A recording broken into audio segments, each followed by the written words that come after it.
O'g'lim Muhammad Alini adenoid, burun qiyshiq edi, ishtahasi yo'q, tez-tez uxlash, og'zini ochib yotardi. Hozir operatsiyadan keyin ancha yaxshi.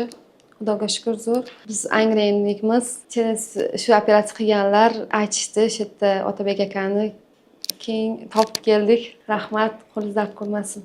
Operatsiyadan keyin shu tez o'ziga keldi. İlk bir kun yotdik, ikkinchi kun уже o'ziga nima qilib, kelib ishtahasi уже сразу kirib, hamma taraflama boshi ham og'rimaydi. Hozir 10 kunning ichida zo'r yaxshi bo'lib ketdi. Burun devori to'ppa-to'g'ri. Даже dino orqa qismi ko'rinadi. Burun orqa qismi nafas olishlari ideal, ha? Nafas olishi yaxshimi? Ochildimi nafas olishlari yaxshimi? Yaxshi bo'ldim dedi. Yaxshi bo'lding-a?